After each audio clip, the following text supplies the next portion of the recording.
Shalom adik-adik, selamat hari Minggu. Nah adik-adik, sebelum kalian memulai ibadah online, Kak Cindy ingin memberitahukan satu pengumuman yang penting buat adik-adik semuanya. Nah adik-adik, untuk minggu ini adik-adik masih beribadah secara online ya. Jadi masih disaksikan melalui YouTube di handphone orang tua kalian. Nah untuk minggu depan, Kak Cindy dan kakak-kakak sekolah minggu mengajak kembali adik-adik untuk datang ke gereja. Tepatnya tanggal 7 November tahun 2021. Kita akan beribadah, bertemu dengan teman-teman semuanya dan juga bertemu dengan kakak-kakak sekolah minggu. Oke adik-adik, ditunggu ya untuk ibadah minggu depan. See you! Shalom adik-adik. Shalom. Nah, ketemu lagi hari Minggu ini bersama Kak Wati, Kak Johan, Kak Eta. Nah, sekarang kita akan mulai ibadah sekolah minggu kita. Kita mau memuji Tuhan dengan pujian dari terbit matahari. Pakai gerakan ya.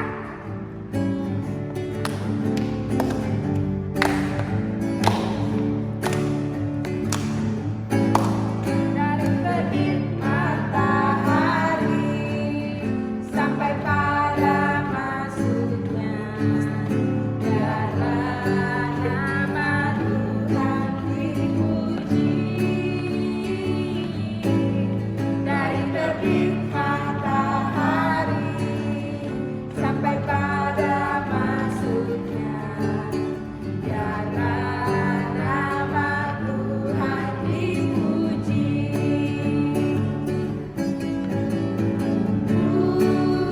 Puji Tuhan, puji Tuhan.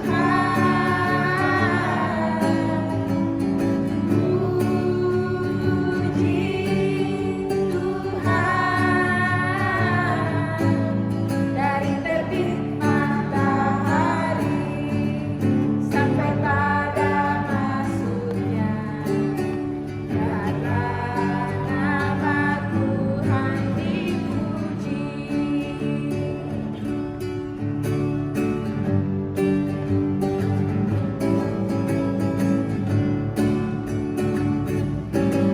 Dari terbit matahari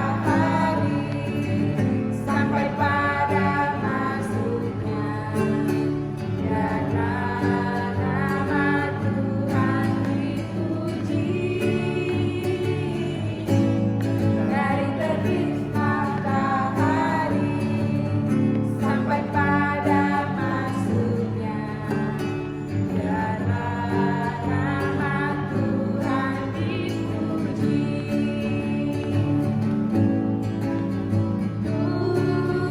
Puji Tuhan,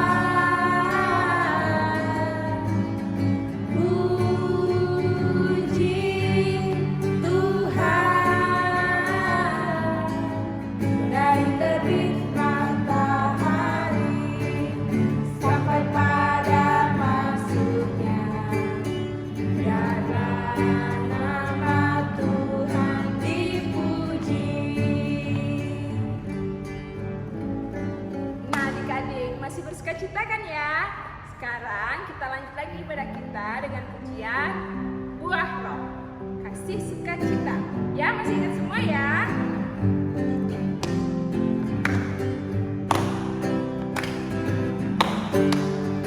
Kasih sukacita, damai sejahtera, kesabaran, kemurahan, kebaikan, kesetiaan, kelemah lembutan, penguasaan diri. Inilah buah Roh Kudus,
masih bersukacita ya. Kita masih mau memuji Tuhan dengan pujian Yesus pokok.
Nah, adik-adik, sebelum kita lanjut, kita mau berdoa. Kak Eta akan memimpin kita dalam doa pembukaan. Silahkan Kak Eta. Oke, adik-adik semuanya ambil sikap doa ya. Mari kita bersatu dalam doa. Tuhan Yesus, selamat pagi. Pada saat pagi hari ini Tuhan, kami sudah siap untuk sekolah minggu. Kiranya Engkau memberkati ibadah sekolah minggu kami dari awal, pertengahan hingga nanti akhir sekolah minggu ini ke dalam tangan-Mu. Engkau berkati semua yang akan kami lakukan pada pagi hari ini. Tuhan berkati juga guru-guru sekolah minggu dan teman-teman sekolah minggu semuanya. Tuhan Yesus, terima kasih. Kami sudah berdoa dan mengucap syukur. Haleluya, puji Tuhan. Amin. Amin. Nah, adik-adik, sebentar lagi kita mendengarkan firman Tuhan. Tapi sebelumnya kita menyiapkan hati kita dengan pujian kemurahan-Mu.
Selamat pagi adik-adik, apa kabar? Gimana kabarnya?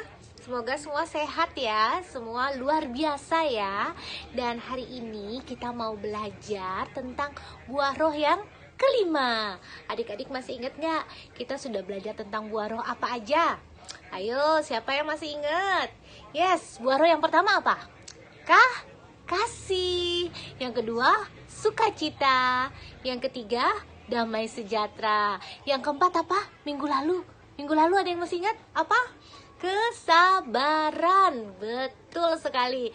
Dan sekarang kita mau belajar buah roh yang kelima. Ada yang tahu nggak buah roh yang kelima apa ya? Coba yang tahu sebutkan buah roh yang kelima. Apa, tebak? Kalau lupa, coba dinyanyikan lagu tema kita. Masih ingat kan lagu temanya gimana? Kasih, sukacita, damai sejahtera, kesabaran, kemurahan. Nah, ketemu ya. Yang kelima apa? Kemurahan. Yeay. So, hari ini kita mau belajar tentang buah roh yang kelima, yaitu tentang kemurahan. Tapi sebelum kita mulai cerita Alkitab tentang kemurahan, kita berdoa dulu ya. Semuanya, ayo lipat tangannya, kita tutup mata, kita mau satu dalam doa. Yuk, kita tunduk kepala ya, kita berdoa ya, semua tutup mata. Tuhan Yesus, terima kasih Tuhan, karena pada hari ini kami boleh bersama-sama kembali beribadah sekolah minggu, walaupun masih secara online. Tapi kiranya Tuhan memberkati dimanapun kami berada. Tuhan membuat kami supaya kami dapat mengerti firman Tuhan yang akan diajarkan oleh Kak Lydia. Dan semoga firman Tuhan ini boleh tumbuh di hati kami masing-masing. Terima kasih ya Tuhan, pimpin Kak Lydia juga dalam menyampaikan firman Tuhan, supaya firman Tuhan ini bisa menjadi berkat buat adik-adik di rumah ataupun dimanapun adik-adik saat ini berada. Di dalam nama Tuhan Yesus kami berdoa dan mengucap syukur. Haleluya, amin. Oke, terima kasih yang sudah ikutan berdoa. Nah, adik-adik, hari ini Kak Lydia punya cerita. Ceritanya tentang satu orang raja yang sangat hebat, raja yang sangat terkenal, raja yang punya kekayaannya banyak banget, raja yang pokoknya luar biasa di zamannya pada waktu itu. Ada yang tahu nggak tentang raja siapa? Namanya adalah Raja Daud. Nah, kali ini Kak Lydia akan mengambil firman Tuhan dari kitab 2 Samuel 9 ayat 1 sampai 13, yaitu tentang Raja Daud dan Mefiboset. Nah, siapa itu Mefiboset? Nanti Kak Lydia akan ceritakan ya. Nah, adik-adik, pada zaman dahulu itu di negara di bangsa Israel ya, pada waktu itu Israel itu adalah bangsa yang besar ya. Dia memiliki kerajaannya itu besar sekali. Kerajaannya besar dan juga kuat. Dan Raja Daud adalah pemimpin bangsa Israel saat itu. Nah, adik-adik tahu ya, raja itu artinya pemimpin. Mungkin kalau sekarang kita sebutnya presiden ya, kalau di Indonesia ya, seperti Bapak Jokowi. Nah, waktu itu di Israel yang memimpin adalah Raja Daud ya. Raja Daud ini memimpin dengan sangat bijaksana. Raja Daud ini memimpin kerajaan Israel, dan Raja Daud ini punya harta yang banyak banget. Raja Daud ini juga punya pelayan-pelayan ya, karyawan, penjaga, pokoknya banyak banget. Raja Daud pengen apa aja ada. Nah, Raja Daud itu ingat ya, dia ingat sama raja yang sebelumnya terdahulu sebelum Raja Daud, yaitu Raja Saul ya. Jadi sebelum Raja Daud memimpin, ada satu raja sebelum Raja Daud, yaitu Raja Saul. Nah, Raja Saul ini dia itu sama Raja Daud itu bisa dibilang jahat ya. Dia itu suka marah-marahin si Raja Daud. Dia suka menghukum Raja Daud. Dia suka kejar-kejar Raja Daud. Nah, tapi walaupun Raja Saul itu jahat semasa hidupnya sama Raja Daud tetap menghormati Raja Saul. Keren ya teman-teman ya. Walaupun Raja Saul jahat sama Raja Daud, tapi Raja Daud tetap menghormati Raja Saul. Nah, ceritanya Raja Saul ini punya seorang anak yang bernama Yonatan. Siapa nama anaknya Raja Saul? Yonatan. Ada nggak di sini yang namanya Yonatan atau Jonathan? Coba angkat tangan yang namanya Yonatan atau Jonathan. Nah, jadi Yonatan ini adalah anak dari Raja Saul, dan Yonatan ini adalah sahabatnya Raja Daud. Adik-adik punya sahabat? Siapa yang punya teman baik? Punya sahabat? Punya teman dekat? Punya teman akrab?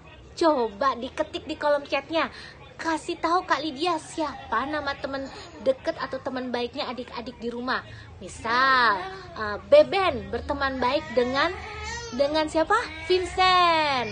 Atau misalnya Joshua berteman baik dengan Oi ya, atau siapapun boleh ya, diketik di kolom komen, kenalin, tulis siapa nama teman baik adik-adik. Nah, pada zaman dahulu Raja Daud sebelum dia menjadi seorang raja, dia berteman baik dengan si Yonatan. Yonatan itu anak dari Raja Saul ya. Jadi Raja Saul punya anak namanya Yonatan, dan Yonatan itu berteman baik dengan Raja Daud.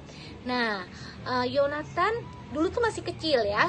Raja Daud juga masih kecil, jadi mereka tuh sangat akrab kayak adik-adik gini, berteman baik, sangat akrab. Waktu itu Raja Daud belum menjadi seorang raja ya. Jadi Yonatan itu baik sekali sama Raja Daud. Walaupun ayahnya si Raja Saul itu suka jahat sama Raja Daud, tapi Yonatan tetap menjadi sahabatnya Raja Daud. Nah, akan tetapi ketika Raja Daud menjadi seorang raja, menjadi seorang pemimpin, Raja Daud sedih karena Yonatan sahabatnya sudah tidak ada lagi, sudah meninggal ya. Raja Saul dan Yonatan sudah meninggal ya. Dan saat itu Raja Daud ingat sama Raja Saul, ingat sama sahabatnya si Yonatan. Waduh, dulu waktu masih hidup, dia sedih, dia ingat, dia mengingat kembali ya si Raja Saul dan anaknya Yonatan yang sahabatnya Raja Daud, karena mereka sudah tidak ada, mereka sudah meninggal. Mereka waktu itu terluka dalam perang, akhirnya meninggal. Nah, kemudian Raja Daud berpikir, kira-kira ada nggak ya anak atau sanak saudara atau keluarga dari Yonatan? Ya, jadi Raja Daud berpikir, Yonatan masih punya anak nggak ya? Kalau masih punya anak, aku pengen banget membalas kebaikan Yonatan. Karena waktu dulu aku masih kecil, Yonatan tuh sahabat terbaikku. Yonatan tuh sayang sama aku. Nah, kalau misalnya Yonatan masih punya anak atau punya saudara atau masih punya keluarga, Daud pengen mencari, mungkin masih ada anaknya Yonatan yang masih hidup ya. Kemudian Raja Daud mencari tahu. Dia memanggil ya pelayan-pelayan yang dulu pernah bekerja sama Raja Saul ya. Maka datanglah pelayan yang bernama Ziba ya. Ziba itu adalah hambanya Saul yang dulu pernah bekerja ya. Kemudian dia bilang sama Raja Daud, Raja Daud, betul Raja Daud, Yonatan masih punya anak ya. Walaupun Yonatan sudah meninggal, Yonatan masih punya anak. Nah, terus Raja Daud berkata, oh ternyata sahabatku ini masih punya anak yang masih hidup. Siapa nama anaknya? Terus Raja Daud senang mendengar bahwa masih ada keluarga Yonatan yang masih hidup ya. Nah, kira-kira siapakah gerangan anaknya Yonatan yang masih hidup? Kemudian dikenalkanlah Raja Daud kepada anaknya Yonatan yang masih hidup. Namanya adalah Mephiboset. Siapa namanya? Mephiboset ya. Anak Yonatan ini bernama Mephiboset. Tetapi Mephiboset ini tidak normal seperti adik-adik. Mephiboset kakinya itu tidak bisa berjalan ya. Kakinya itu pincang ya. Kakinya itu nggak bisa berdiri di kedua kakinya. Jadi Mephiboset ini kalau mau pergi-pergi, dia itu harus diangkat, harus digendong. Mungkin zaman dulu tuh nggak ada kursi roda ya. Jadi kalau mau pergi-pergi, si Mephiboset itu karena kakinya pincang, dia harus diangkat, dibantu sama orang lain ya. Nah, kemudian Raja Daud melihat, oh ini ya anaknya Yonatan yang bernama Mephiboset. Nah, si Mephiboset merasa takut. Aduh, ada apa ini? Aku dicari sama Raja Daud. Aku takut apakah Raja Daud akan menghukum aku ya? Karena kakekku si Saul itu dulu jahat sama Raja Daud. Aduh, aku takut, katanya si Mephiboset. Tetapi Raja Daud tidak menghukum Mephiboset. Raja Daud mencari Mephiboset karena Raja Daud ingin menunjukkan kasihnya ya kepada Mephiboset. Dia ingat dulu sahabatnya ini, papahnya Mephiboset, si Yonatan ini sangat baik sama Raja Daud. Jadi Raja Daud berkata sama Mephiboset, "Hai Mephiboset, jangan takut, karena Raja Daud juga mengasihi Mephiboset." Wow, Mephiboset kaget, senang sekali dia. Waduh, terima kasih Raja Daud sudah mengasihi saya ya, tidak menghukum saya. Bahkan gak cuma sampai di situ. Raja Daud menunjukkan kemurahannya kepada Mephiboset. Raja Daud memberikan tanah ladang ya, supaya Mephiboset bisa bercocok tanam di sana, Mephiboset bisa punya peternakan di sana. Jadi Mephiboset bisa punya penghasilan di sana ya. Dan selain itu, Mephiboset juga diundang sama Raja Daud untuk makan bersama ya. Jadi Mephiboset ini diberi tempat khusus di kerajaan, yaitu makan sehidangan dengan Raja Daud. Itu adalah suatu kehormatan ya, bisa makan sama seorang raja. Nah, Mephiboset tuh sangat bahagia sekali. Mephiboset yang dulunya hidupnya miskin, susah ya, karena sudah tidak punya kakek, tidak punya ayah, apalagi kakinya pincang, dia harus dibantu orang untuk berjalan. Tiba-tiba dia mendapatkan kemurahan yang luar biasa dari Raja Daud. Dia mendapatkan harta, dia mendapatkan ladang, dia mendapatkan makanan, jadi dia bersyukur sekali. Dan Raja Daud juga menunjukkan sikap yang murah hati ya, murah hati kepada kakek Saul dan juga kepada bapak Yonatan dan kepada cucunya yang bernama Mephiboset. Nah, adik-adik, di sini kita sudah belajar ya bagaimana Raja Daud menunjukkan kemurahan hatinya dengan membantu orang-orang di sekitarnya. Adik-adik di rumah bagaimana? Adik-adik di rumah cukup murah hati atau kadang-kadang enggak, aku nggak mau kasih kepemilikanku, ini barangku, ini makananku, aku nggak mau berbagi sama orang lain. Ayo. Tadi kalau kita belajar tentang Raja Daud mau berbagi kepada Mephiboset ya. Walaupun Mephiboset itu dia kakinya pincang, dia nggak punya apa-apa, dia miskin, tapi Raja Daud mau memberikan hartanya, mau memberikan makanannya. Kalau adik-adik bagaimana? Adik-adik juga mau memberikan mungkin apapun yang adik-adik miliki ya, bisa jadi makanan, minuman, pakaian, atau pakaian yang sudah kekecilan. Mau nggak adik-adik bermurah hati memberikan kepada teman, kepada orang-orang yang membutuhkan, kepada adik atau kakak mau berbagi? Ayo, siapa di sini yang mau berbagi? Ketik di kolom komen ya, bilang saya mau berbagi, saya mau murah hati ya. Tolong ya, nanti yang belum bisa ketik di kolom chat YouTube bisa minta bantuan mama papahnya yang mendampingi, bilang, ayo kita ketik di kolom chat YouTube yuk, kita bilang saya mau berbagi, saya mau murah hati. Nah, hari ini kita akan punya ayat hafalan kita dari Matius 5 ayat 7. Bunyinya, berbahagialah orang yang murah hatinya, karena mereka akan beroleh kemurahan. Sekali lagi ya, ayat hafalan kita dari Matius 5 ayat 7. Berbahagialah orang yang murah hatinya, karena mereka akan beroleh kemurahan. Oke, terima kasih adik-adik. Jadi hari ini dihafalin ya ayat hafalannya. Dan kalau yang sudah menghafal ayat hafalannya, jangan lupa kirim ke grup WhatsApp sekolah minggu kita. Nah, kita akan ada pengumuman tentang sekolah minggu depan yang akan diumumkan oleh Kak Cindy.